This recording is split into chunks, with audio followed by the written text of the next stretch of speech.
Kita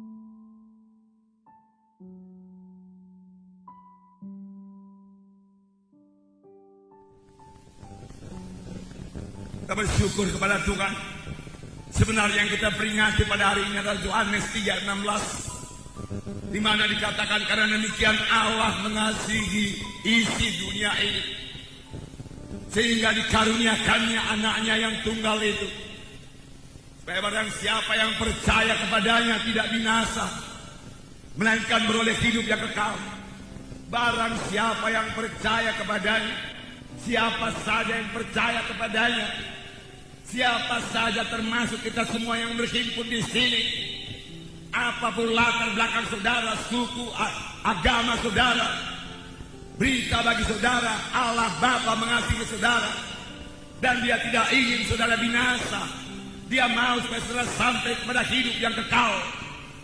Oleh sebab itu Dia mengirimkan anaknya ke dunia ini, lahir menjadi manusia. Itulah Dia Tuhan Yesus Kristus, supaya barang siapa yang percaya kepadanya tidak binasa, melainkan beroleh hidup yang kekal. Tidak binasa, tidak binasa, melainkan beroleh hidup yang kekal. Jadi ada dua perkara. Ada manusia ini yang akan binasa, ada yang beroleh hidup yang kekal. Tetapi biarlah kita mengerti, pengertian binasa di sini bukanlah mati dan lenyap, tidak. Binasa maksudnya di sini hukuman yang kekal. Tidak 100 tahun, tidak 200 tahun, tidak 1000 tahun. Tidak ada tertulis dalam Alkitab sesudah manusia ini 1000 tahun dihukum dalam neraka, kemudian Tuhan murah menyucikannya lalu kembali ke sorga. Tidak ada. Sekali neraka tetap neraka selama-lamanya. Inilah yang disebut binasa. Saudara, bukanlah kebetulan terhadir pada tempat ini. Janganlah seorang pun masuk ke tempat kebinasaan tersebut, yaitu neraka yang kekal. Percaya atau tidak percaya, neraka ada. Sudah ada. Bahkan sudah banyak orang ke neraka. Jangan ditambahi lagi. Rebut jiwa-jiwa. Bawa dia ke surga. Bawa dia ke surga. Tapi di samping neraka ada surga yang kekal. Surga selama-lamanya, selama-lamanya. Selama-lamanya senang. Di surga tidak ada kebinasaan.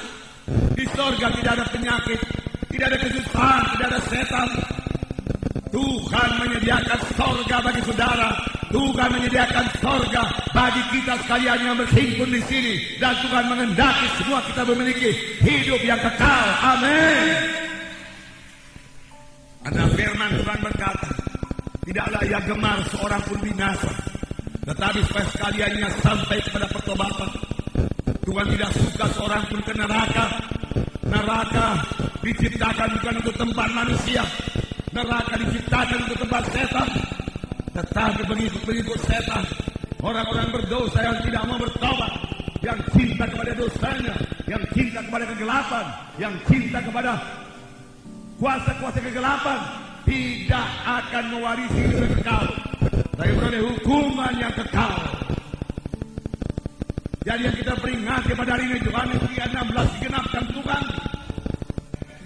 Firman Tuhan berkata, sebagai anak-anak Tuhan bahkan kita harus mengetahui dengan pasti apakah kita sudah selamat atau belum, apakah kita sudah lahir baru atau belum.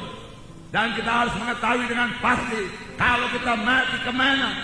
Kalau kita mati sebagai anak-anak Tuhan, firman Tuhan berkata kita ke surga, di bawah Allah bersama-sama dengan Dia. Kalau kita hidup dalam Tuhan dan mati dalam Tuhan. 1 Tesalonika berkata mengenai orang yang mati, janganlah kamu bodoh, biarlah kamu mengetahui semua orang yang mati dalam Tuhan di bawah Allah besertanya. Keselamatan ditentukan oleh hubungan pribadi kita dengan Yesus. Keselamatan jiwa, keampunan dosa, lahir baru, hidup yang kekal, semua itu sejalan, bukan ditentukan oleh pencatatan nama di gereja. Firman Tuhan berkata dalam 1 Yohanes pasal 5 ayat 11 dan 12 dikatakan, Dan inilah kesaksian itu. Allah telah mengaruniakan hidup yang kekal kepada kita. Dan hidup itu ada di dalam anaknya. Barang siapa memiliki anak, ia memiliki hidup. Barang siapa tidak memiliki anak itu, ia tidak memiliki hidup. Semuanya yang dituliskan kepadamu supaya kamu yang percaya kepada nama anak Allah itu tahu ataupun mengetahui bahwa kamu memiliki hidup yang kekal. Di sini dikatakan, inilah kesaksian itu. Allah telah mengaruniakan hidup yang kekal kepada manusia ini. Tetapi siapakah yang selamat? Siapakah yang menerima karunia itu? Di sini dikatakan, barang siapa memiliki anak. Anak ditulis dengan huruf besar. Maksudnya bukan keturunan. Bukan maksudnya barang siapa yang memiliki keturunan dia memiliki hidup yang kekal. Tidak.